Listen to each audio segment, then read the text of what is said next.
ఈరోజు మనం ఆలోచించబోయే పాఠం పేరు నాకు తెలిసి ఎవరు మీరు విని ఉండకపోవచ్చు. ఒకవేళ వినినా దీని గురించి మీకు తెలియకపోయి ఉండొచ్చు ప్రియులారా. దేవుడు మనకు అనుగ్రహించిన గొప్ప సంగతి ఈరోజు మనం ఆలోచన చేయబోతున్నాం. నిజానికి నాకు కూడా తెలీదు. పాఠం అయిన తర్వాతే తెలుస్తుంది ప్రియులారా. ఒక మంచి పాటని మనం ఈరోజు ఆలోచన చేద్దాం. దైవార్పితమైన కొర్బాను. ఈరోజు ఆలోచించే పాఠం పేరు దైవార్పితమైన కొర్బాను. ప్రియమైన వాళ్ళారా, మనం ప్రతి విషయంలోనూ దేవుని గురించి ఆలోచన చేసి దేవుని కోసం బ్రతకాలని ఎంతో ఆశ కలిగి మనం ముందుకు వెళుతున్నాం. దేవుడు కూడా తన పిల్లలను తన మార్గంలో ఉంచాలని ఆయన ఎప్పుడు మన కోసం ఎదురు చూస్తున్నాడు. ఆ సంగతిని మీరు మర్చిపోవద్దు. అయితే మనుషులైన మనకు కొన్ని ఇష్టాలు ఉంటాయి, కొన్ని నచ్చినవి ఉంటాయి, కొన్ని నచ్చనివి ఉంటాయి. అంతే కదండి. ఒక మనిషికి ఒక ఆహారం నచ్చుతుంది, మరో మనిషికి ఆ ఆహారం అసహ్యం. ఒక మనిషికి ఒక వస్తువు నచ్చుతుంది, మరో మనిషికి ఆ వస్తువు ఇష్టం ఉండదు. ఒక మనిషికి ఒక రంగు అంటే ఇష్టం, మరో మనిషికి ఆ రంగు ఇష్టం ఉండదు. ప్రియమైన వాళ్ళారా, అంటే మనుషులకు కొన్ని ఇష్టాలు ఉంటాయి, కొన్ని పడనివి కూడా ఉంటాయి. పడనివి అంటే మనం ఒంటి మీద వేసుకునే వస్త్రాలు, లోపలికి వేసుకునే ఆహారంతో పాటు పోల్చుకుంటే కొంతమందికి కొన్ని కొన్ని ఆహారాలు తింటే అవి పడవు. ఎవరైనా వంకాయ తిన్నారనుకోండి, వాళ్ళకి ఒళ్ళంతా దురదలు రావడం. కొంతమంది రొయ్యలు గడ్డ తిన్నారనుకోండి, ప్రాన్స్ తిన్నారనుకోండి, అది వారికి పడదు. అది వారి శరీరం వాళ్ళని వ్యతిరేకిస్తుంది. కొంతమంది మాంసం బాగా ఎక్కువ తినే వాళ్ళకి ఒళ్ళంతా దద్దుర్లు రావటం, ఆవేశంగా ఉండటం, హార్ట్ బీట్ ఆగిపోవడం, ఇలాంటి పరిస్థితులు కూడా జరుగుతూ ఉంటాయి. దీన్ని ఫుడ్ ఎలర్జీ అంటారు. మెడికల్లోకి వెళితే దీన్ని డ్రగ్ ఎలర్జీ అని కూడా ఒకటి ఉంటుంది. కొంతమందికి కొన్ని కొన్ని మందులు కూడా పడవు. ఇది పడదు అన్న విషయం మనకు తెలిసిందనుకోండి, దాన్ని ఎప్పుడు మన శరీరంలోనికి ఎక్కించుకోవడానికి ప్రయత్నం చేయకూడదు. అంతే కదండి. ఇది పడదు, పారాసిటమాల్ టాబ్లెట్ మనకు పడదనుకోండి, అది మన శరీరంలోనికి ఎక్కించుకోవడానికి ప్రయత్నం చేయకూడదు. ఎందుకంటే శరీరం దాన్ని ఒప్పుకోవటం లేదు, దాన్ని వ్యతిరేకిస్తుంది, దాన్ని అలర్జీగా మనకు చూపిస్తుంది. అవసరమైతే మన ప్రాణాలు కూడా తీసేస్తుంది. ప్రియమైన వాళ్ళారా, మనకి ఏవైతే పడనివి ఉన్నాయో వాటన్నిటిని మన దగ్గరకు తీసుకురాకుండా ఎంత జాగ్రత్తగా ఉండాలని మనం ఆలోచన చేస్తున్నామో, మనల్ని కన్న మన తండ్రికి కూడా కొన్ని పడనివి ఉన్నాయి, కొన్ని నచ్చనివి ఉన్నాయి. ఆయనకి పాపం అంటే నచ్చదు. ఆయన్ని వ్యతిరేకించడం అంటే నచ్చదు. ఆయన్ని తప్ప మరి ఎక్కువగా ఎవరినైతే ప్రేమించాలని ఆలోచన చేస్తున్నారో ఆ కార్యక్రమం అంటే ఆయనకు నచ్చదు. దేవుణ్ణి తప్ప మరొక వ్యక్తిని దేవునిగా పూజించే కార్యక్రమాలు ఏదైనా చేస్తే ఆయనకు నచ్చదు. పాపపు కార్యక్రమాలు, పాపపు ఆలోచనలు, పాపపు కార్యక్రమాలు చేయటం అనేది దేవునికి నచ్చదు. నచ్చదంటే నచ్చదంతే. అది ఆయనకి చాలా వ్యతిరేకం. ఆయనకి నచ్చని కార్యక్రమాలు, నచ్చని మాటలు, నచ్చని ఆలోచనలు ఏమైతే ఉన్నాయో అవన్నీ గ్రంథపూర్వకంగా మనకు రాసిచ్చాడాయన. మీరు ఏ కార్యక్రమాలు చేస్తే నాకు నచ్చుతారు, ఏ కార్యక్రమాలు చేయకపోతే నాకు నచ్చరు అని ప్రతి విషయాన్ని క్రోడీకరించుకుంటూ ఆదికాండం నుంచి ప్రకటన గ్రంథం వరకు ఆయన ప్రతి సంగతిని మనకి చాలా కూలంకషంగా, చాలా క్లుప్తంగా, చాలా వివరణాత్మకంగా విశదీకరించాడు. ఎందుకంటే ఆయనకి నచ్చని సంగతులను చేసుకుంటూ ఆయనకే వ్యతిరేకంగా మారిపోతూ ఆయన దగ్గర నుంచి వేరు పారే బ్రతకటం మీ జీవితానికి మంచిది కాదు అన్నాడు. దేవునికి వ్యతిరేకంగా మారడం వల్ల మనకు కలిసి వచ్చేది ఏమి లేదండి. మనకు కలిసి వచ్చేది ఏమి లేదు. మనం దేవునితో పోరాడి గెలవగలమా? గెలవలేము. దేవునితో ఎదురాడి మనం గెలవగలమా? గెలవలేము. ఈ సంగతులన్నీ మనకు తెలుసు. దేవుని ముందు మనం ఎంతటి వారమండి? దేవుని ఆలోచన ముందు, దేవుడు చేసిన ఈ సృష్టి ముందు మనం ఎంతటి వారమండి? ఆయన కను సైగలతో మనల్ని మార్చేయగలడు, మన జీవితాన్ని మార్చేయగలడు. మీకు విషయం చెప్పమంటారా? కరోనా అనే ఒక వైరస్ వచ్చింది. ఒక ఊపి వెళ్ళిపోయింది. ఎందుకంటే ఒక చిన్న పురుగుకి ఆయన ఆజ్ఞ ఇచ్చాడు. ఈ మనుషులు నాకు ఇష్టం లేదు, శేషభాగం తీసేయి అన్నాడు. ఒక చిన్న పురుగుకి. ఈ మధ్య ఇంకొక పురుగు వచ్చింది, స్క్రబ్ టైపర్స్ అని ఒక ఒక పురుగు వచ్చింది, తెలుసా మీకు? చెట్ల మీద ఉంటుంది. మనకు ఆ పురుగుతో చాన్నాళ్ళు చిన్నప్పుడు ఆడుకున్నాం మనం. అప్పుడు ఏం కలగలేదు మనకి. అప్పుడు దానివల్ల మనకి ఏ ఇబ్బంది రాలేదు. దానివల్ల మనకి ఏ రోగాలు రాలేదు. ఇప్పుడు ఆ పురుగుని చూస్తే, ఇప్పుడు ఆ పురుగు కోసం వింటే మనకు దడ. ఎందుకంటే ఇప్పుడు దేవుడు దానికి ఆజ్ఞించాడనమాట. దాని సమయం వచ్చింది. దాని సమయం వచ్చి దానికి సమయాన్ని ఇచ్చి నీ సంగతి ఏంటో చూడు. నీలో చెడు ఉన్నది, నీలో మంచి ఉన్నది. ఇన్నాళ్ళు మంచిని చూపించావు కదా, ఒక్కసారి నీ చెడుని చూపించు అన్నాడు అన్నమాట. ఆ పురుగుకి దేవుడు ఆజ్ఞించాడు. ఒక చిన్న పురుగుతో మనం లేపేయగలండి. దేవుడితో పెట్టుకుంటే మనం ఎంత ప్రియమైన వాళ్ళ. అలాంటి విషయాలలో దేవుడు తనకంటూ ఏర్పరచుకున్న కొంత ప్రజలను, ఇశ్రాయేలీయులు, ఆనాటి ఇశ్రాయేలీయులు అనగా మనకన్నా ముందటి మన పూర్వీకులను దేవుడే స్వయంగా ఏర్పరచుకుని, వీరు నా స్వాస్థ్య భాగం, వీరు నా పిల్లలు, వీరి ద్వారా నేను ప్రపంచానికి పరిచయం అవ్వాలని, వీరి ద్వారా దేవుడు అంటే ఏంటో తెలుసుకోవాలని అని చాలా ఆశపడుతూ తమ పిల్లలకు కొన్ని ఆజ్ఞలు జారీ చేశాడు. కొన్ని ఆజ్ఞలు జారీ చేశాడు. ఆయన ఆజ్ఞలు జారీ చేసిన విషయంలో మొట్టమొదటి ఆజ్ఞ ఒకటి చెప్పాడండి. దానికోసం నేను ఈరోజు మనం ఆలోచన చేద్దాం. నిర్గమకాండం 20వ అధ్యాయము 12వ వచనంలోనికి వెళదాం. నిర్గమకాండం 20వ అధ్యాయము 12వ వచనం. నిర్గమకాండం 20వ అధ్యాయము 12వ వచనం. ఆనాటి ప్రజలకు ఆయన ధర్మశాస్త్రాన్ని దయచేయాలనుకున్నాడు. చూడండి, ధర్మశాస్త్రాన్ని అనగా 10 ఆజ్ఞలను వారికి ఇవ్వాలనుకున్నాడు. ఈ 10 ఆజ్ఞల ద్వారా ఆనాటి తరానికి దేవుడు మహాజ్ఞానాన్ని చెప్పాలనుకున్నాడు. ఆ 10 ఆజ్ఞలలో మొట్టమొదట ఏ ఆజ్ఞను రాశాడో మనం చూడండి ప్రియమైన వాళ్ళారా.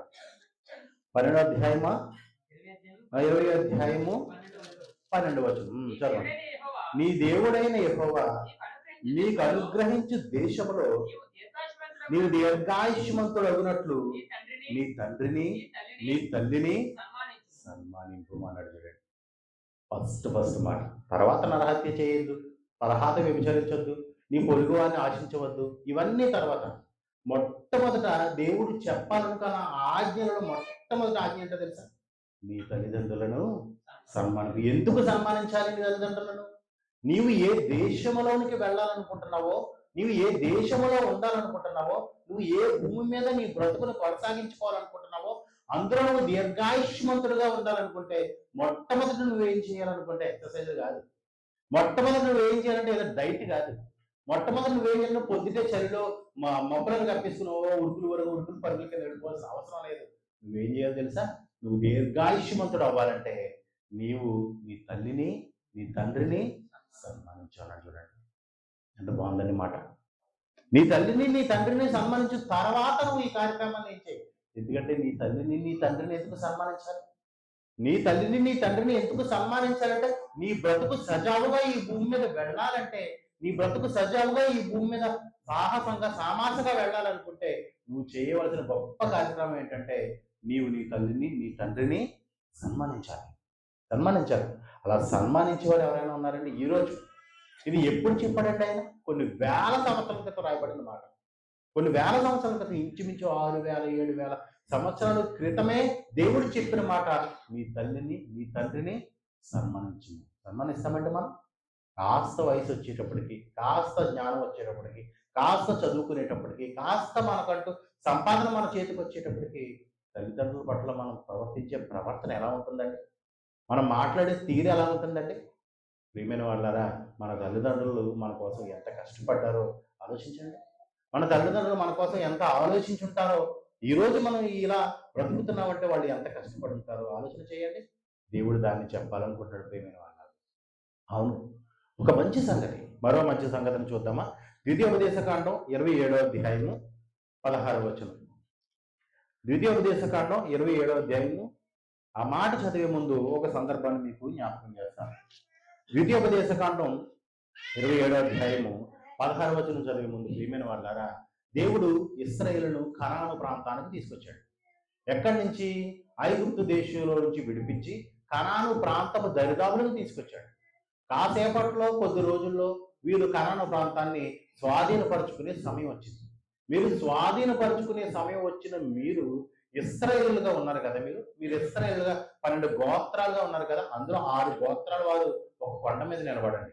ఒక 6 గోత్రాల వారు ఒక కొండ మీద నిలబడండి. కొండ మీద ఎందుకు నిలబడాలి? కొండ మీద నిలబడి మాట్లాడుతుంటే ప్రతి ఒక్కరికి వినపడాలి. వినపడాలి. వినబడుతున్నప్పుడు ఆయన మాట్లాడిన మాటలేంటో తెలుసా? 6 గోత్రాల వారు శాపవచనములు పలకాలి. 6 గోత్రాల వారు ఆశీర్వచనములు పలకాలి. అది దేవుడు వారికి చెప్పిన మాటలు. 6 గోత్రాల వారు శాపవచనములు పలుకుతున్నప్పుడు ఆమేన్ అని మీరు పలకాలి. ఆమేన్ అంటే ఏంటండి? అలా జరుగును గాక. అలా జరుగును గాక అంటే దాని అర్థం అలా జరిపించేవలసిన కార్యక్రమం ఎవరిది? మనమే. మరి అలా జరుగును గాక అంటే జరిగిపోతుందండి. బిర్యానీ అయిపోను కాక అంటే అయిపోతుందా? మనం వండాలి. మనం వండితే అవుతుంది అది. అర్థమైందా? దేవుని స్తుతించిన కాక అన్నాడంటే దేవుని స్తుతిస్తే అది జరుగుతుంది.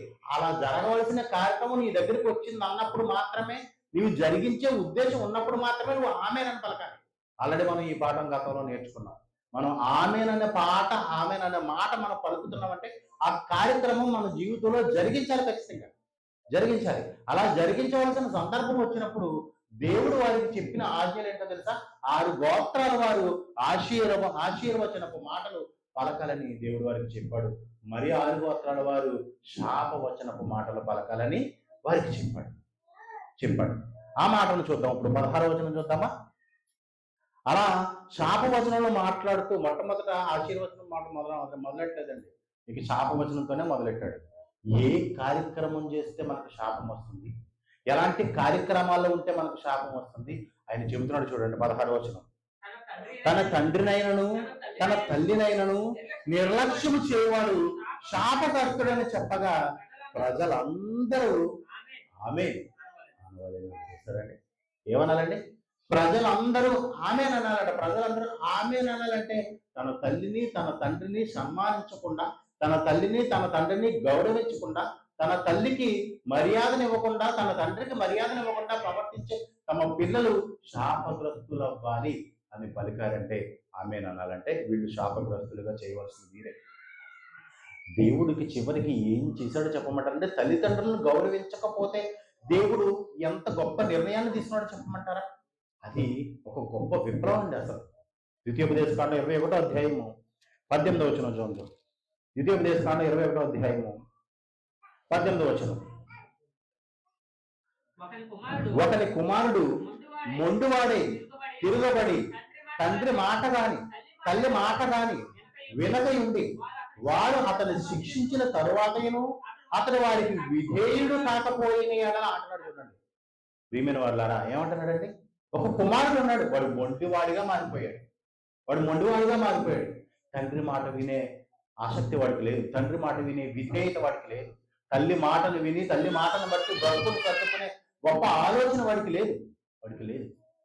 కుమారుడు అన్నాడు అంతే. అక్కడ కుమార్తెలు ఎవరున్నారు అనుకోండి, కుమార్తె అని చదువుకోండి. అదేంటండి?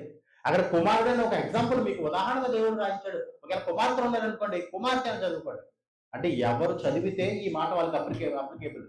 ఎవరు చదవాలని దీన్ని ఆశించారో, చదివిన ప్రతి ఒక్కరూ, చూసిన ప్రతి ఒక్కరికి ఈ మాట అంగీకరింపబడుతుంది వాడికి.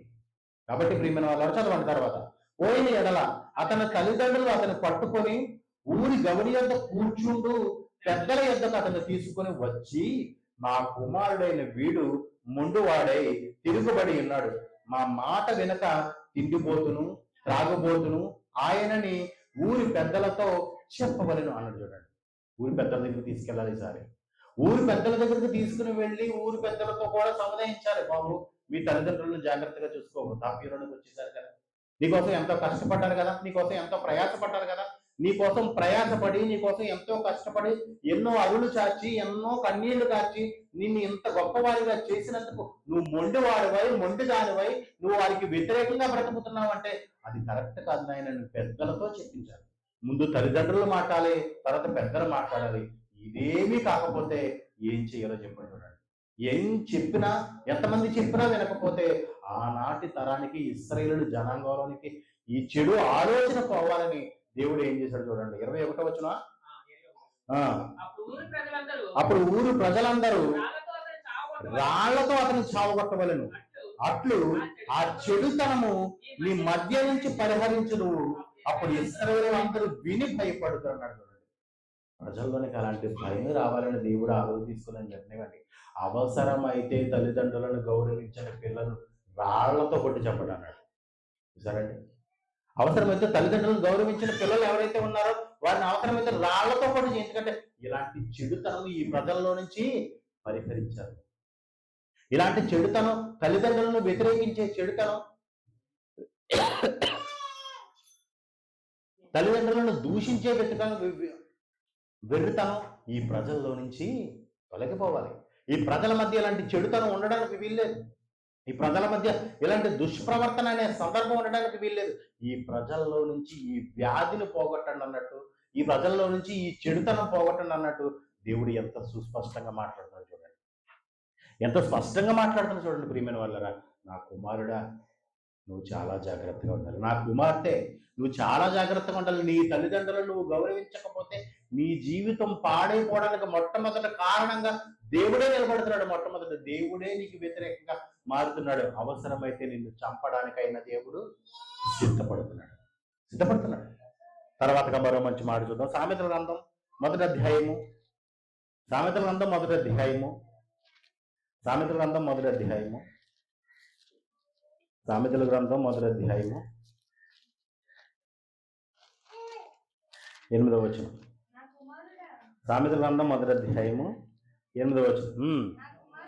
నా కుమారుడా, నీ తండ్రి ఉపదేశమును ఆలకింపుము, నీ తల్లి చెప్పు బోధను త్రోసివేయకము అంటున్నాడు చూడండి. నీ తండ్రి నీకు ఉపదేశాన్ని తెలియజేస్తున్నాడంటే దాన్ని ఆలకించాలి. నీ తండ్రి నీకు ఏమన్నా చెడు మాట నేర్పిస్తాడా? నీ తండ్రి ఏమన్నా చెడుకోవడం ఒక కార్యక్రమాన్ని ఏమన్నా నీకు నేర్పిస్తాడా? నీ తల్లి నేర్పించే బోధను జాగ్రత్తగా అంగీకరించాలి. ఎందుకంటే నీ తల్లి నీకు ఏదైనా తప్పుడు బోధన తెలియజేస్తుందా? నువ్వు వ్యభిచారం చేయమ్మా, నువ్వు దొంగతనం చేయి బాబు అని ఏమన్నా నీకు నేర్పిస్తుందా? నీ తల్లిదండ్రులు నిన్ను పాడు చేయడానికి ఏమీ చూడరు. నీ తల్లిదండ్రులు నిన్ను బాగు చేయడానికే చూస్తారు. వారికి ఉన్న జ్ఞానపు పరిధిని బట్టి, అది ఆత్మ సంబంధమైన జ్ఞానం అయి ఉండొచ్చు, అది శారీరక సంబంధమైన జ్ఞానం అయి ఉండొచ్చు. ఏ జ్ఞానం బట్టి అయినా సరే తల్లిదండ్రులు తమ పిల్లల యొక్క నాశనాన్ని కోరుకోరు. మరో మాట చూద్దాం. సామెతల గ్రంథం 20వ అధ్యాయము 20వ వచనం. సామెతల గ్రంథం 20వ అధ్యాయము 20వ వచనం. సామెతల గ్రంథం 20వ అధ్యాయము 20వ వచనం. తన తండ్రినైనను తన తల్లినైనను దూషించిన వారి దీపము కారు చీకటిలో ఆరిపోతుందంటండి. ఏమిటండి?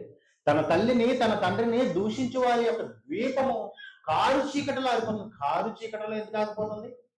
వెలుగులో ఆగిపోవచ్చు కదండి, మార్గం మధ్యలో ఆగిపోవచ్చు కదండి. కారు చీకటిలో ఆగిపోతుందంటే నీకు ఎటు దారి ఉండదు, నీకు దారి ఉండదు. ఇక కారు చీకటి, చిమ్మ చీకటి. అది కారు చీకటిలో నువ్వు దీపం పట్టుకుని వెళుతున్నప్పుడు నీకు ఆధారమైన ఆ ద్వీపాన్ని నువ్వే ఆపేసుకుంటే నీకు ఆధారం చూపించేదేవుడు, నీకు మార్గం చూపించేవాడు, నీకు దారి చూపించేదేవుడు. కారు చీకటిలో ఆరిపోయే ద్వీపం ఏంటో తెలుసా? నీ చేతులారా నువ్వు ఆపేసుకుంటున్నావు నీ తల్లిదండ్రుల మాటను. నీ తల్లిదండ్రుల మాటను వ్యతిరేకించి, నీ తల్లిదండ్రుల మాటకు వ్యతిరేకంగా నీ బ్రతుకును కొనసాగిస్తున్నప్పుడు కారు చీకటిలో నీ వెలుగు ఆగిపోతుంది, నీ ద్వీపం ఆగిపోతుందంటే నీ బ్రతుకు అక్కడితో ముగింపబడుతుంది. జాగ్రత్త, చాలా జాగ్రత్త పడాలి. చాలా చాలా చిన్న విషయం ఏం కాదండి ఇది. తల్లిదండ్రులను గౌరవించడం అనేది, తల్లిదండ్రులను గౌరవించకపోవటం అనేది చిన్న విషయం ఏం కాదండి. నీ తల్లిదండ్రులను గౌరవించడాన్ని బట్టి, నీ తల్లిదండ్రులను సన్మానించడాన్ని బట్టి, వారి మాటకు నువ్వు విధేయురాలుగా ఉండటాన్ని బట్టి నీ బ్రతుకుంటుంది. నువ్వు ఎలా బ్రతకాలి అనేది డిసైడ్ చేసేది నీ తల్లిదండ్రుల పట్ల నువ్వు ప్రవర్తించే ప్రవర్తన. నువ్వు ఎలా నడవాలి అనేది డిసైడ్ చేసేది నీ తల్లిదండ్రుల పట్ల నువ్వు చూపించే సన్మాన కార్యక్రమం, నీ తల్లిదండ్రుల పట్ల నువ్వు ఇచ్చే గొప్ప కార్యక్రమం. ప్రియమైన వాళ్ళరా, నీ తల్లిదండ్రుల విషయంలో మీరు చాలా జాగ్రత్తగా, వృద్ధాప్యులకు వెళ్ళిన తర్వాత నీ మీదే ఆధారపడతారు. నువ్వు ఏది తెస్తే అది తినడానికి, నువ్వు ఏది ఇస్తే అది త్రాగటానికి, నువ్వు మాట్లాడితే విందామని నీ కోసం ఎదురు చూస్తూ ఉంటారు. నా కుమారుడు ఉదయం పనిలోకి వెళ్ళాడు, సాయంత్రం మళ్ళీ నా ఇంటికి వస్తాడా, వచ్చేయాలి తండ్రి అని దేవుడిని అడుగుతుంది నీ తల్లి. నీ తండ్రి కూడా నీ కోసం ఎదురు చూస్తాడు. శరీరం ఉడికిపోయిన తర్వాత, కాలం చెల్లిపోయిన తర్వాత నీ తండ్రి నీ కోసం ఎదురు చూస్తాడు. ఎందుకంటే నా కుమారుడు క్షేమంగా వెళ్ళాడు, క్షేమంగా రావాలి. ఇన్నాళ్ళు నేను కష్టపడి నా కుమార్తెను కానీ నా కుమారుని కానీ పెంచుకున్నాను. ఇకపై నా కుమారులు నన్ను చూడాలి. నాకు ఓపిక లేదు, నాకు శరీరంలో ఎనర్జీ లేదు, కాబట్టి నేను ముందుకు నడవలేకపోతున్నాను. నాకు సహాయం చేయవలసింది ఏదన్నా ఉంటే దేవుని తర్వాత నా కుమారుడు లేదా నా కుమార్తె అని మన పిల్లలు మన మీద ఆధారపడతారని. ఎందుకంటే మనము మన తండ్రి స్థానానికి వచ్చాం. ఒకప్పుడు పిల్లల స్థానంలో ఉన్నాం, ఇప్పుడు మన తండ్రి స్థానానికి వచ్చాం, మన తల్లి స్థానానికి వచ్చాం. రేపటి దినం మనం వృద్ధాప్యంలోకి వెళ్ళిపోతాం. మన పిల్లల పట్ల మనం ఎలాంటి ఆలోచన కలిగి ఉండాలో, మన పిల్లలకి ఎలాంటి జ్ఞానాన్ని నేర్పించాలో ఇప్పుడే మనం నిర్ణయించుకోవాలి. రేపటి దినాన్ని నీ పిల్లలు నిన్ను చూడటం లేదంటే, రేపటి దినాన్ని నీ పిల్లలు నీ మాట వినటం లేదంటే, రేపటి దినాన్ని నీ పిల్లలు నిన్ను గురించి వ్యతిరేకంగా మాట్లాడుతున్నారంటే, నీ మాటకు వాళ్ళు విలువ ఇవ్వటం లేదంటే నువ్వు వేసిన పునాది సరికాదు. మంచి పునాది వేయాలి. ఇక్కడి నుంచి అయినా సరే దైవ జ్ఞాన సంగతులు నేర్పించాలి. దైవ జ్ఞాన సంగతులు వారికి నేర్పించడానికి ప్రయత్నం చేయాలి. ఇప్పటి వరకు మీరు నేర్పించలేదా? ఇక్కడి నుంచైనా నేర్పించండి. ఇదిగో సహోదరుడు చిన్న కుమారుడు ప్రార్థనతో ప్రారంభించాడు ఈరోజు ఆరాధన కార్యక్రమం. ఎంత గొప్ప సంగతి అండి. ఏ ఆరాధన కార్యక్రమం ఎక్కడైనా ఇలాంటి కార్యక్రమం జరుగుతుందా? చిన్న పిల్లలతో కార్యక్రమం ఆరాధన ప్రారంభించడమే ప్రార్థన. ఎక్కడైనా జరుగుతుందండి? జరగదు ప్రియమైన వాళ్ళ. అలా ఉండాలి మన పిల్లలు. ప్రతి దానికి అలా ఉండాలి. మంచి మంచి మార్కులు తెచ్చుకుని 100 పాఠాలు 200 పాఠాలు వాళ్ళు మనసులో పెట్టుకుని పాఠాలు రాసి మంచి మార్కులు తెచ్చుకున్నారంటే ఏం బాగున్నారండి మన పిల్లలు. ఎంత గొప్పగా ఉన్నారండి. ఆమె తల్లిదండ్రులు వాళ్ళకి ఎంత ఫ్రీడమ్ ఇచ్చారండి. వాళ్ళకి ఎంత ప్రోత్సహించుంటారు. చదువుకో అమ్మ, అవసరమైతే నేను చూసుకుంటాను మిగతా కార్యక్రమాలు అని చెప్పుకుంటారు కదా. అవును కదండి. వారు లోకపరమైన పనుల విషయంలో ఎన్నో పనులు ఉంటుంటాయి కదండి. వారు ఉద్యోగాలు చేసుకుంటున్నారు, వాళ్ళు చదువుకుంటున్నారు, అది చేసుకుంటూ ఇది చేసుకుంటున్నారు కదా. ఎంత గొప్ప కార్యక్రమం ప్రియమైన వాళ్ళ. మన పిల్లల విషయంలో మనం అలా ఉండాలి. మన పిల్లలకు అలాంటి బుద్ధులు నేర్పించాలి. మన పిల్లలకు అలాంటి కార్యక్రమాలు నేర్పించాలి. మన పిల్లలకు బైబిల్ చదవటం నేర్పించాలి, ప్రార్థన చేయడం నేర్పించాలి. సెల్ ఫోన్ చేతికిచ్చి బొమ్మలు చూడమండం కాదు, టీవీ రిమోట్ చేతికిచ్చి సినిమాలు చూడమండం కాదు, రీల్స్ చూడమండం కాదు. నువ్వు చిన్నప్పటి నుంచి వాళ్ళు అడిగిందల్లా చేతికిచ్చి, వాళ్ళు అడిగిందన్నా ఆలోచన వారు అడిగింది ప్రతిదీ వారి కళ్ళ ముందు పెడితే ఇలాగే ఉంటుంది ప్రియమైన వాళ్ళ. దైవ సంబంధమైన జ్ఞానాన్ని వారికి నేర్పించాలి. ఇకనైనా సరే నేర్పించండి. ఇప్పటికీ కూడా మీరు నేర్పించలేకపోయారు, ఎక్కడైనా నేర్పించండి. ఎందుకంటే మీ పిల్లలు బాగుండాలన్న ఆ మాటలో మీరు బాగుండాలి. మీరు బాగుంటేనే, మీరు నిష్ఠూరపడ్డారా, మీరు పిల్లల విషయంలో బాధపడ్డారా, మీ పిల్లలకి భవిష్యత్తే ఉంటుంది. అంతే కదండి. పిల్లలు అనుకుంటున్నారు, ఏమనుకుంటున్నారంటే ప్రియమైన వాళ్ళరా, ఒక మంచి మాటను మీకు చూపిస్తాను చూడండి. సామెతల గ్రంథం 30వ అధ్యాయము 11వ వచనం. సామెతల గ్రంథం 30వ అధ్యాయము 11వ వచనం.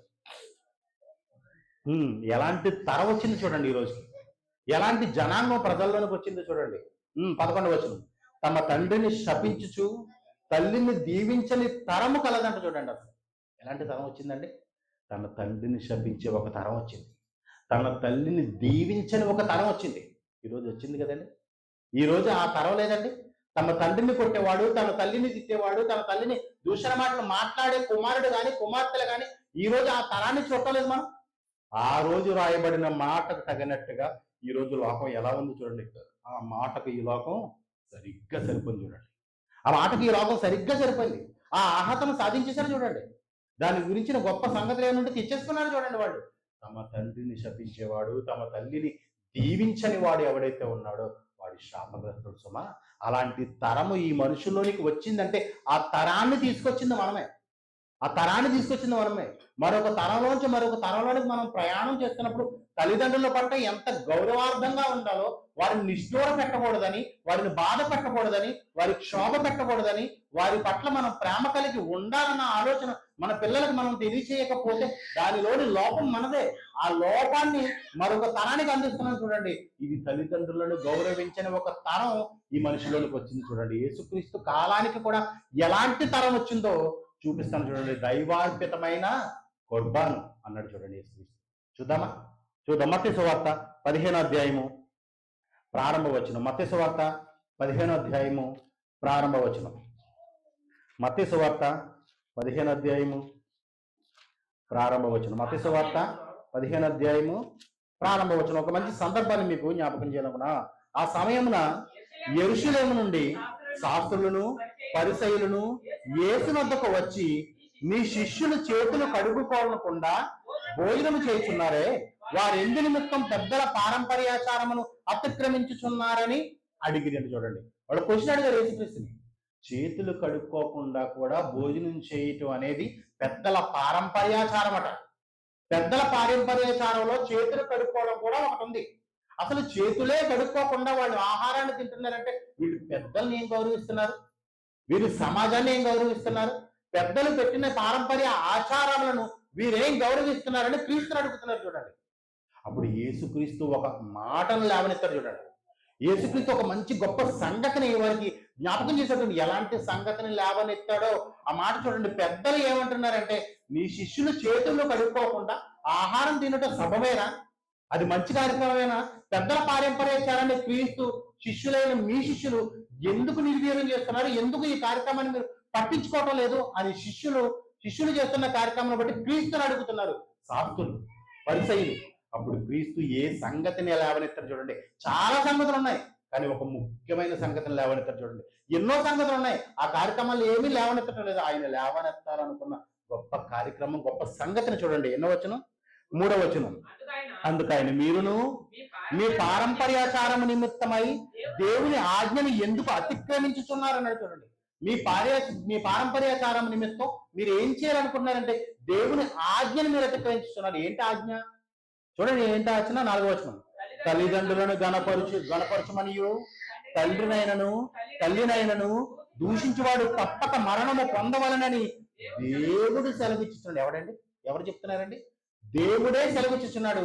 తల్లిదండ్రులను మీరు ఘనపరచకపోతే మీరు తప్పక మరణ శిక్ష పొందాలని దేవుడు సెలవిచ్చను. మీరైతే దేవుడు సెలవిచ్చిన ఆజ్ఞను మీరేం చేస్తున్నారు? మీరైతే ఒకడు తన తండ్రినైనను తన తల్లినైనను చూచి నా వలన నీకు ఏది ప్రయోజనకరమగునో అది దేవార్పితమని చెప్పిన ఎడల అది తండ్రినైనను తల్లినైనను గణపరచనక్కర లేదని మీరు చెప్పుతున్నారు. ఎలా చెప్పారండి? అసలు ఒక మంచి తరం వచ్చింది చూడండి. ఎలాంటి తరం అండి?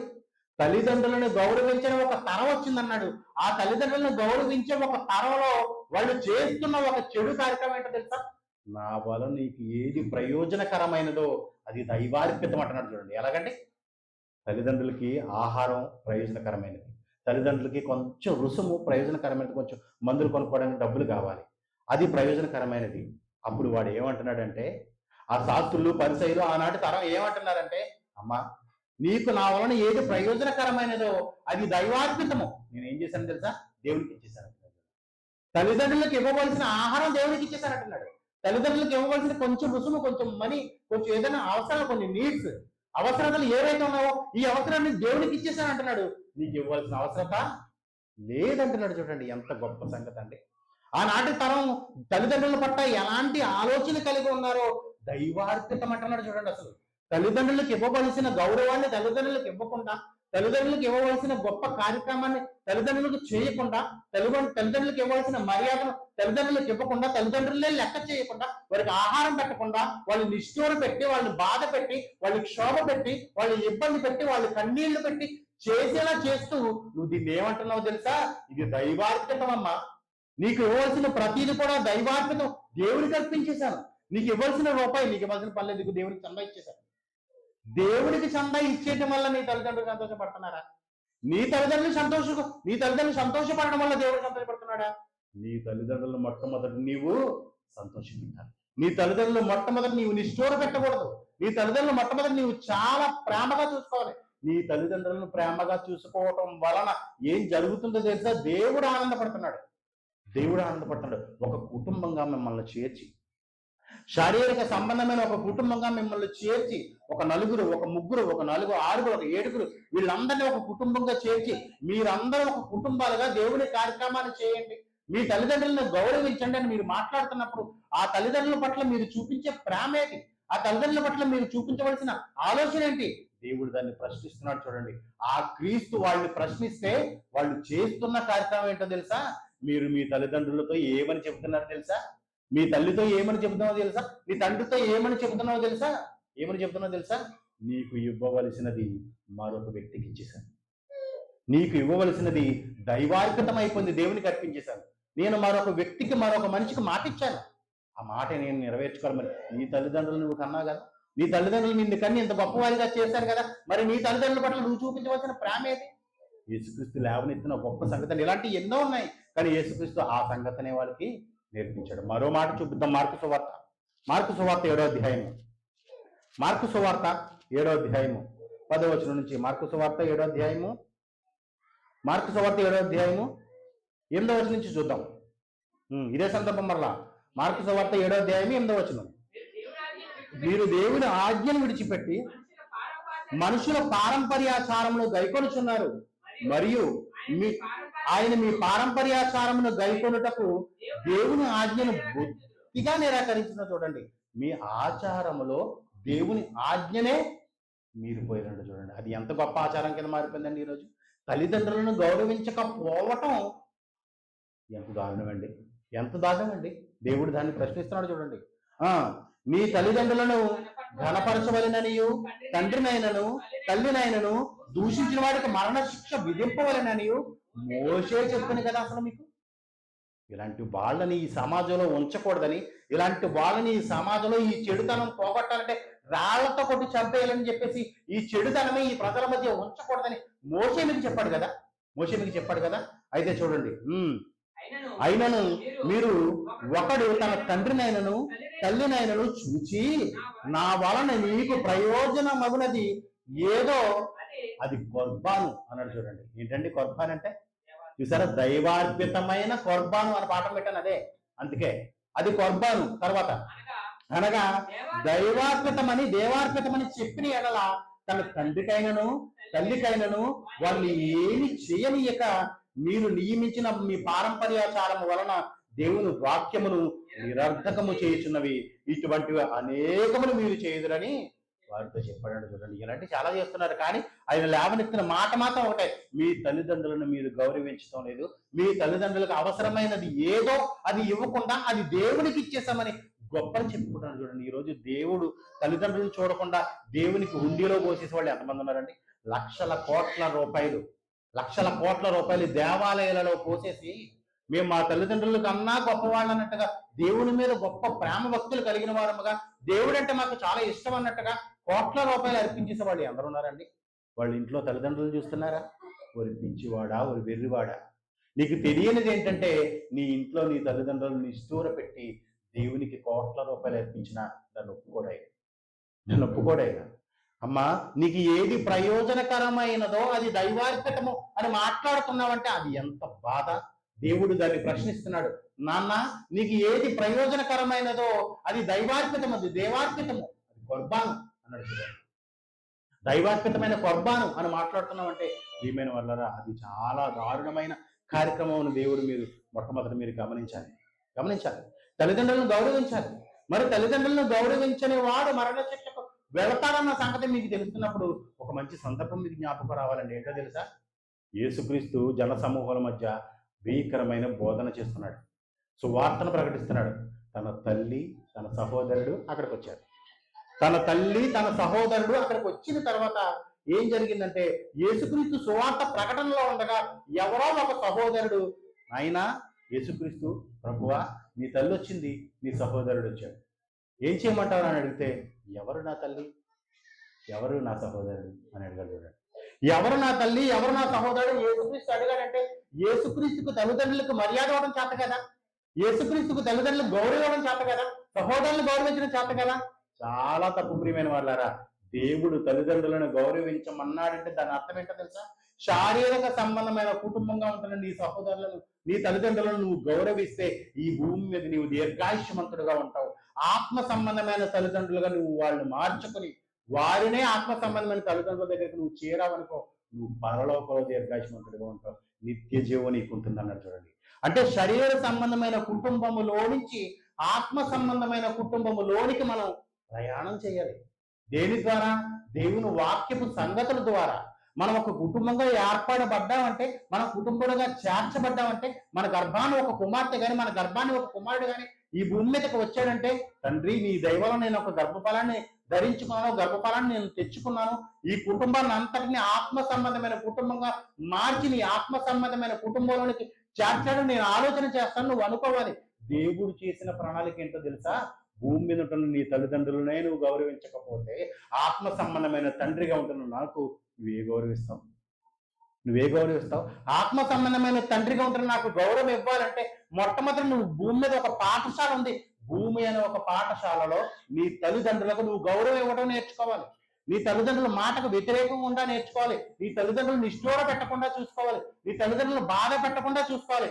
అప్పుడు నీవు నా దగ్గరికి రాగలవు, అప్పుడు నా కుటుంబంలో చేరగలవు అంటున్నాడు. మరి మంచి మాట చూపిస్తాను మీకు. యోహాను సువార్త మత్తయి సువార్త 12వ అధ్యాయం చూద్దాం. మత్తయి సువార్త 12వ అధ్యాయము 46వ వచనం. మత్తయి సువార్త 12వ అధ్యాయము 46వ వచనం. ఇదే సందర్భం ఇప్పటివరకు మనం మాట్లాడుకున్న సందర్భం. మత్తయి సువార్త 12వ అధ్యాయం 46వ వచనం.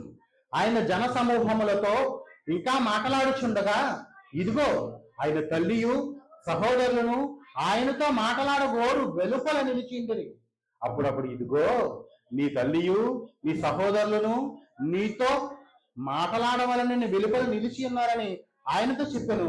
అందుకు ఆయన తనతో ఈ సంగతి చెప్పిన వాని చూచి నా తల్లి ఎవరు, నా సహోదరులు ఎవరు అని చెప్పి తన శిష్యుల వైపు చెయ్యి చాపి ఇదిగో నా తల్లి నా సహోదరులు, పరలోకమందున్న నా తండ్రి చిత్తము చొప్పున చేయువాడే నా సహోదరుడు, నా సహోదరియు, నా తల్లియు అని చెప్పిన చూడండి.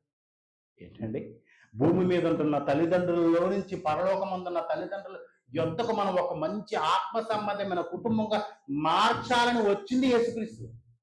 యేసుక్రీస్తు ఇంతవరకు చదువుకున్న మత్తయి సువార్తలో, మార్కు సువార్తలో మీరు మీ తల్లిదండ్రులకు ఇవ్వవలసింది దైవార్పితం అని చెప్పుకుంటున్నారు కదా. మీ తల్లిదండ్రులకు ఇవ్వాల్సిన దైవార్పితం ఏంటో తెలుసా? ఆత్మ సంబంధమైన తల్లిదండ్రులను మీరు ఎన్నుకోవాలి. భూమి మీదకి వచ్చిన తర్వాత శరీర సంబంధమైన తల్లిదండ్రులు నేను ఎన్నుకుని మీకు ఇచ్చాను.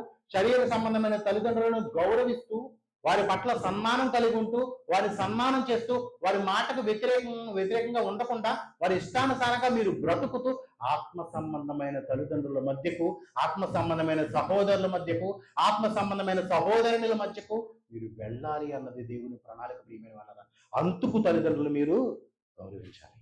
మీరు తల్లిదండ్రులను గౌరవించడం నేర్చుకుంటే ఆత్మ సంబంధమైన కుటుంబంలోనికి చేర్చిన తర్వాత మీరు తల్లిదండ్రులను ఎంతో చక్కగా గౌరవిస్తారు. యేసుక్రీస్తు ఏమీ వారి తల్లిదండ్రులను గౌరవించకపోలేదండి. ఇంకో మాట చెప్పమంటారా? మనం చచ్చిపోయేటప్పుడు కూడా, మన దేహాన్ని విడిచిపెట్టే చివరి క్షణాలలో కూడా మన తల్లిదండ్రులు మర్చిపోబడతారు. చూద్దాం చూడండి. యోహాను సువార్త 19వ అధ్యాయము. యోహాను సువార్త 19వ అధ్యాయము. యోహాను సువార్త 19వ అధ్యాయము. యోహాను సువార్త 19వ అధ్యాయము. 19వ అధ్యాయము 25వ వచనం చూద్దామా? 25వ వచనం యేసుక్రీస్తు శిలువ మరణం దగ్గర చూద్దామా? ఆయన తల్లియు ఆయన తల్లి సహోదరియు క్లోప భార్య అయిన మరియయు మగ్దలేని మరియయు యేసు శిలువ వద్ద నిలిచిండిరి. యేసు తన తల్లియు తాను ప్రేమించిన శిష్యుడును దగ్గర నిలిచి ఉండుట చూచి అమ్మా ఇదిగో నీ కుమారుడు అని తల్లితో చెప్పిన చూడండి. తన తల్లిని విడిచిపెట్టలేదండి ఆయన. తన తల్లిని విడిచిపెట్టలేదు. శారీరక సంబంధమైన తల్లిగాను తల్లిని విడిచిపెట్టలేదు. ఆత్మ సంబంధమైన తల్లిగాను తల్లిని విడిచిపెట్టలేదు. మరి తండ్రి యోసేపు నాడు యోసేపు ఎందుకు రాలేదు ఎక్కడికి? ఇందాక వచ్చిన సహోదరుడు ఎందుకు రాలేదు ఎక్కడికి? ఇందాక సహోదరుడు వచ్చాడు కదండి. నీ సహోదరుడు నీ సహోదరి నీ తల్లి బయట వెయిట్ చేస్తున్నాడు, నీతో మాట్లాడతారని అంటున్నారు కదా. మరి వాళ్ళు ఇక్కడికి ఎందుకు రాలేదు? వాళ్ళు ఎక్కడి వరకు వచ్చారంటే శరీర సంబంధమైన బ్రతుకు వరకు వచ్చారు. శ్మశానం వరకునే వచ్చారు. చనిపోయిన తర్వాత ఈ ఆత్మను లేపే ఆత్మల సంబంధమైన ఆత్మల కుటుంబంలోనికి చేరే ఆలోచన ఆ తల్లి మరియకున్నదండి. ఆ తల్లిని ఆయన జ్ఞాపకం చేసుకుంటున్నాడు చూడండి. తన తల్లిని గౌరవించాలని, తన తండ్రిని గౌరవించాలని యేసుక్రీస్తుకు తెలిసి ఎంతగా గౌరవించాడంటే శిలువ మరణంలో మరి కొద్ది క్షణాలలో తన ప్రాణాన్ని విడిచిపెట్టేటప్పుడు తన తల్లిని జ్ఞాపకం చేస్తున్నాడండి ఆయన. నా తల్లిని బాధ పెట్టక యోహాను, నా తల్లిని ఇబ్బంది పెట్టక యోహాను, అందరిలాగా కాదు నా తల్లి నన్ను ప్రేమించింది. ఎంత కష్టపడి పెంచిందో నేను ఎంత కష్టపడి. ఎవరైనా గర్భాన్ని ధరిస్తే సంతోషిస్తారు. నా తల్లి గర్భాన్ని ధరించి ఏడ్చింది. ఎన్నాళ్ళు ఏడ్చిందో తెలుసా? ఎంత క్షోభపడిందో తెలుసా? ఎంత బాధపడిందో తెలుసా? కన్యక గర్భాన్ని ధరించిన మాటకు అర్హత సాధించి ఆమె ఎంత నిష్ఠూర పెట్టబడిందో తెలుసా? కొన్ని వేల సంవత్సరాల క్రితం యేసుక్రీస్తు గర్భాన్ని పడిన తర్వాత మరియ పడిన బాధ, ఆ క్షోభ వర్ణనాతీతం. ప్రియమైన వాళ్ళారా, వర్ణనాతీతం. ఈ రోజుల్లో మన పిల్లలు ఒకవేళ గడప దానికి బయటకు వెళితే మనం ఎంత బాధపడిపోతామండి, ఎంత ఏడుస్తామండి. ఒకవేళ వివాహం కాకముందే గర్భం ధరించుకుంటే ఎంత కంగారు పడిపోతామండి, ఎంత ఏడుస్తామండి. ఎటువంటి సంబంధం లేకుండా పరిశుద్ధాత్మ ద్వారా నువ్వు గర్భాన్ని ధరించావని దేవుడు దూత ద్వారా వినబడిన ఆ మాటను బట్టి, ఆమె నమ్మికను బట్టి, ఆమె విశ్వాసం బట్టి క్రీస్తును కనడానికి ఎంత ప్రాణత్యాగం చేసి ఎంత తెగించిందండి ఆవిడ. ఆమె తల్లి అంటే అలాంటి తల్లిగా మనం మారిపోవాలి, అలాంటి తండ్రిగా మారిపోవాలి. తన బిడ్డను విడనాడకూడదని, తన భార్యను విడనాడకూడదని దేవుడు చెప్పిన మాటను బట్టి యోసేపు మౌనంగా ఉండిపోయాడంటే అలాంటి తండ్రిగా మనం మారిపోవాలి. ప్రియమైన వాళ్ళరా, చూసారు ఎంత బాధపడిందండి. యేసుక్రీస్తు ఇదంతా జ్ఞాపకం చేసి తన పుట్టుక నుంచి తన తల్లి పడిన బాధను ప్రతిదీ ఆయన జ్ఞాపకం చేసుకుంటున్నాడు. ప్రజలందరూ నా తల్లిని ఎన్ని మాటలు అన్నారు, ప్రజలందరూ నా తండ్రిని ఎన్ని మాటలు అని ఉంటారు. ఇదంతా జ్ఞాపకం చేసుకుని చిట్ట చివరి క్షణాలలో తన తల్లిని విడిచిపెట్టాలని కూడా ఆయన అనుకోవటం లేదు. యోహాను నా తల్లిని జాగ్రత్తగా చూసుకో. ఇదిగో ఎన్నమాట అండి 27 వచనం. తరువాత శిష్యుని చూసి ఇదిగో నీ తల్లి అని చెప్పాను. ఆ ఘడియ నుండి ఆ శిష్యుడు ఆమెను తన ఇంట చేర్చుకొనిను అన్నాడు. చూడండి, వృద్ధాప్యులో కూడా తల్లిని విడిచిపెట్టలేదు. తను చనిపోతూ కూడా తన తల్లి కోసం ఆలోచన చేశాడు. తను చనిపోతూ కూడా తన తండ్రి కోసం ఆలోచన చేయగల గొప్ప మనస్సు కలిగిన క్రీస్తును ధరించుకున్న మనం ఎలా ఉండాలి చూడండి. ఈరోజు మనం ఎలా ఉండాలండి? ఆ క్రీస్తును ధరించుకున్నామని చెప్పుకోవడానికి సిగ్గుపడాలి. మన తల్లిదండ్రులను గౌరవించకపోతే, మన తల్లిదండ్రులకు సన్మానించకపోతే మనం క్రీస్తును ధరించుకున్న క్రైస్తవురాలమని చెప్పుకోవడానికి సిగ్గుపడాలి. ప్రియమైన వాళ్ళ అలాంటి వారుగా మనం ఉండకూడదు. చివరిగా ఒక మంచి మాటను మీకు చూపిస్తాను. ఎఫెసీయులకు రాసిన పత్రిక 6వ అధ్యాయము ముగించుకుందాం. ఎఫెసీయులకు రాసిన పత్రిక 6వ అధ్యాయము ప్రారంభవచనం. ఎఫెసీయులకు రాసిన పత్రిక 6వ అధ్యాయము ప్రారంభవచనం. పిల్లలారా, ప్రభువునందు మీ తల్లిదండ్రులకు విధేయులై ఉండుడి. ఇది ధర్మం, ఇదేం తప్పేం కాదు, ఇది తప్పుడు కార్యక్రమం ఏం కాదు. నీ తల్లిదండ్రులకు విధేయులుగా ఉండటం అనే కార్యక్రమం తప్పేమి కాదు. నువ్వు ఎవరికో విరోధంగా ఉండటం, ఎవరికో విధేయుడిగా బ్రతకటం అది తప్పు. పాపానికి విధేయుడిగా ఉండటం అది తప్పు. లోకానికి విధేయుడిగా ఉండటం అది తప్పు. తల్లిదండ్రులను విడిచి ఎవరికో విధేయుడిగా బ్రతకటం అది తప్పు. తల్లిదండ్రులకు విధేయుడిగా ఉండటం తప్పు కాదు, ఇది ధర్మమే, ఇది మంచి కార్యక్రమమే. ఈ మంచి కార్యక్రమం చెప్పేవాళ్ళు లేకపోయాడు. నువ్వు చెప్పినా ఆలోచించే మనసు లేకపోయింది. ఇదిగో చెప్తున్నాడు చూడండి, పిల్లలారా, ప్రభువునందు నీ తల్లిదండ్రులకు విధేయులై ఉండుడి. ఇది ధర్మమే. మీకు మేలు కలుగునట్లు నీ తల్లిని సన్మానింపము. అప్పుడు నీవు భూమి మీద దీర్ఘాయుష్మంతుడు వగదువు. ఇది వాగ్దానముతో కూడిన ఆజ్ఞలలో ఇక్కడ స్టార్ట్ చేసేవండి. మనం అక్కడికి వచ్చాం చూడండి. మరలా వాగ్దానములతో కూడిన ఆజ్ఞలలో మొదటిది. దేవుడు వాగ్దానం ఇవ్వాలనుకున్న ఆజ్ఞలలో మొట్టమొదట ఆజ్ఞ ఏంటో తెలుసా? ఈ తల్లిదండ్రులను సన్మానించాలి. అలా సన్మానిస్తే ఈ భూమి మీద దీర్ఘాయుష్మంతుడు. మరి ఆత్మ సంబంధమైన తల్లిదండ్రులను సంపాదించుకుని వారిని సన్మానిస్తే నిత్య జీవం పొందుతాం. యేసుక్రీస్తు ఆ వ్యత్యాసాన్ని తెలియజేయడానికే భూమి మీదకి వచ్చాడు. అదే చెప్తున్నాడు, దైవార్పితమైన కృపాను అన్నట్టు. తర్వాత దీర్ఘాయుష్మంతుడు, ఇది వాగ్దానముతో కూడిన ఆజ్ఞలలో మొదటి. తండ్రులారా, మీ పిల్లలకు కోపము రేపక ప్రభు యొక్క శిక్షలోను బోధలోను వారిని పెంచండి. చూడండి, పిల్లలకి కోపం రేపొద్దు అంటున్నాడు. చూడండి, తల్లిదండ్రులకు కూడా ఒక ఆజ్ఞ ఇచ్చాడు. ఏంటంటే తెలుసా? మీరు పిల్లలు తల్లిదండ్రులు గౌరవించాలి ఇదే చెప్తున్నారు ఏంటండి అని మీరు అనుకోవచ్చు. ప్రియమైన వాళ్ళరా, తల్లిదండ్రులకు కూడా దేవుడు ఒక మాట చెప్పాడు. పిల్లలు మన మాట వినని వయసు వాళ్ళది. ఆ వయసును దాటొచ్చాం మనం. ఒక 20 సంవత్సరాలు, 19 సంవత్సరాలు, 21 సంవత్సరాలు, 30 సంవత్సరాల వయసు అంటే పిల్లలు మన మాట వినని వయసు వాళ్ళది. మన మాట వినని వయసులో ఉన్న వాళ్ళతో నువ్వు ఎలా మాట్లాడాలి తెలుసా? అదిగో చెప్తాడు చూడండి, మీ పిల్లలకు కోపము రేపక ప్రభు యొక్క శిక్షలోను బోధలోను వారిని పెంచాలి. వారికి కోపము రాకుండా ఉండాలంటే, నీ మాట వినేవారుగా వారు ఉండాలంటే నువ్వేం చేయాలి తెలుసా? ప్రభు యొక్క శిక్షలోను బోధలోను నీ పిల్లల్ని పెంచాలి. నువ్వు నీ పిల్లలతో మాట్లాడుతున్నప్పుడు నీ పిల్లలతో కోపాన్ని చూపించకూడదు, వారికి కోపాన్ని రేపించకూడదు. అత్తమాటికి ఇదే చెయ్యి అని మొత్తమాటికి మనం మాట్లాడాల్సిన అవసరం లేదు. వాడిని కోపాన్ని రేపించకూడదు. నువ్వు ఇది చెయ్యి అని మన పిల్లలతో మాట్లాడుంటే అది చేసే మాట ఆలోచన వాడికి రాదండి. ఆ వయసు అలాంటిది, అలాంటిది. ప్రియమైన వాళ్ళు, ఏదైనా తోటలో మీరు ఆ పండుని తెప్పొద్దంటే ఆ పండు మీద పెట్టే దాని దృష్టి, వాళ్ళు పండు మీద పెట్టారని దృష్టి. నువ్వు ఈ కార్యక్రమం చేయదంటే ఆ దృష్టి అంతా దాని మీదే ఉంటుంది. నువ్వు ఈ పని చేయదంటే ఆ మనసంతా దాని మీదే ఉంటుంది. వాళ్ళు మనసంతా దాని మీదకి వెళ్ళడానికి కారణం ఎవరో తెలుసా? నీవే, తల్లిదండ్రులైన మీరే. ఆ దాని నుంచి బయటకు తొలగించాలంటే మీరు నేర్పించవలసిన ప్రభు యొక్క శిక్షలను బోధలను వారిని పెంచండి, వారిని తయారు చేయండి. వారికి అవసరమైతే వారిని మీ మధ్య పెట్టుకుని ప్రార్థన చేయండి. దేవుని వాక్యాన్ని ప్రకటన చేయండి. వాక్య సంబంధాన్ని బ్రతుకుని వారికి పరిచయం చేయండి. తల్లిదండ్రులుగా ఉంటున్న మేము శరీర సంబంధంగా ఎప్పటికప్పుడు ఈ భూమి మీద రాలిపోతాం. మాకు పెద్ద ఆలోచించేది ఏమీ లేదు. ఆత్మ సంబంధమైన కుటుంబంలోకి వెళ్ళడానికి ప్రయత్నం చేయండి అని మీ పిల్లలకు నేర్పించండి. ఆత్మ సంబంధమైన కుటుంబంలోకి వెళ్తే తండ్రి ఎలా కాపాడతాడో, తన కుమారులను ఎలా కాపాడతాడో దేవుని ద్వారా తెలియచేయండి ప్రియమైన వాళ్ళారా. తల్లిదండ్రులను మీరు గౌరవించాలి. దైవార్పితమైన కోపాలు. కళ్ళు మూసుకోండి, ప్రార్థన చేసుకుందాం. ప్రియ పరలోకమందున్న మా తండ్రి, గొప్ప సంగతిని గొప్ప ఆలోచన మీరు మాకు నేర్పించారు తండ్రి. మీరు నేర్పించిన ఆజ్ఞలలో ప్రారంభపు ఆజ్ఞ, ప్రథమమైన ఆజ్ఞ మీరు మాకు నేర్పించారు తండ్రి. మీకంటూ కొంత పిల్లల్ని ఏర్పరచుకుని, మీకంటూ కొంతటి జనాంగాన్ని ఏర్పరచుకుని, ఆ మాటల ద్వారా, వారి హృదయాల ద్వారా ఎందరినో ఆకర్షించుకుని మీ దగ్గరకు తీసుకోవాలని మాట్లాడిన ఆలోచనలో మొట్టమొదటి ఆలోచనలో నుంచి పుట్టిన మాట ఈరోజు మేము నేర్చుకున్నాం తండ్రి. మా తల్లిదండ్రులను మేము గౌరవించాలని. దేవా, ఇక నుంచి అయినా సరే మేము ఇకపై ఒకవేళ ఆ కార్యక్రమం చేయలేదేమో, మా తల్లిదండ్రుల పట్ల మేము సన్మానం కార్యక్రమం చేయలేదేమో, గౌరవార్థంగా మేము బ్రతకలేదేమో, మీ చిత్తమైతే మమ్మల్ని క్షమించండి.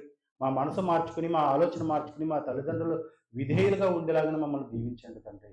ఎందుకంటే ఈ భూమి మీద మేము దీర్ఘాయుష్యు కలిగిన వారిగా ఉండాలనుకుంటున్నాము. మీ లోకంలో కూడా దీర్ఘాయుష్యు కలిగిన వారిగా ఉండాలనుకుంటున్నాం తండ్రి. శారీరక సంబంధమైన కుటుంబంలో నుంచి ఆత్మ సంబంధమైన కుటుంబంలోనికి వెళ్ళే జ్ఞానాన్ని మీరు మాకు నేర్పిస్తున్నందుకు మీకు వేలాది స్థుతులు తండ్రి. ఇదిగో తండ్రి, ఆత్మ సంబంధమైన కుటుంబంగా నా సహోదరులు ఉన్నారు, ఆత్మ సంబంధమైన కుటుంబంగా నా సహోదరి మండలు ఉన్నారు తండ్రి. వారికి ఏది అవసరమైనదో, వారికి ఏది ఇబ్బంది కలిగినదో ప్రతిదీ మీరే తీర్చండి తండ్రి. ప్రతి ఆలోచన మీకు అందజేస్తున్నాను తండ్రి. వారు ఎన్ని బాధల్లో ఉన్నారో, వారు ఎన్ని ఇక్కట్లలో ఉన్నారో, ఎవరికి తెలియచేసుకోలేని బాధలో వాళ్ళు ఉండుంటారు తండ్రి. ఆ బాధను మీరు వినండి, ఆ ఆలోచన మీరు చెడు తీయండి. ఈ చెడుతనము వారి మధ్య నుంచి తొలగించే కార్యక్రమాన్ని మీరు సహాయం చేయండి తండ్రి. మీ పెద్దలు మీ పట్ల తప్పు చేస్తుంటే క్షమించండి. మీ కుమారులు మీ కుమార్తెలు మీ పట్ల తప్పు చేస్తుంటే క్షమించండి. వారి తండ్రిదండ్రులను గౌరవించే గౌరవ ఆలోచన కార్యక్రమాన్ని వారికి నేర్పించండి తండ్రి. ఎవరికి ఏ ఇబ్బందులు ఉన్నాయో, ఎవరికి ఏ ఇక్కట్లు ఉన్నాయో ప్రతి ఆలోచన తెలియచేయండి తండ్రి. ఇదిగో ఆత్మ సంబంధమైన జ్ఞానాన్ని నేర్చుకుని సమాజానికి వెళుతున్న మా సహోదరు మనులు ఇద్దరు మాకు నేర్పించిన పాఠం అద్భుతమైన పాఠం తండ్రి. మేము ముందుకు వెళుతున్నాం, మా వెనకాల మీరు రాలేరా? ఒక స్త్రీలుగా మేము ముందుకు వెళ్ళగలుగుతున్నాము, ఒక పురుషులుగా మీరు ఈ వాక్యాన్ని నేర్చుకుని ముందుకు రాలేరా అని వారు మాకు ప్రశ్నించిన ఈ ప్రశ్న మాకు ఒక ఛాలెంజింగ్గా ఉండి, మేము కూడా నేర్చుకుని మరికొంచెం ముందుకు వెళ్ళి మరికొంచెం సర్టిఫికెట్లు తెచ్చుకుని ఉన్నతమైన పాఠాలు నేర్చుకుని ఉన్నతమైన ఆత్మ జ్ఞానాన్ని నేర్చుకుని మా జీవితాన్ని ఉన్నతంగా కట్టుకునేలాగా మమ్మల్ని దీవించండి తండ్రి. ఈ చిన్న ప్రార్థన మీ ప్రియకుమారుడు మా రక్షకుడైన యేసుక్రీస్తు నామంలో అడిగి వేడుకుంటున్నాను పరమ తండ్రి. ఆమేన్. Thank you.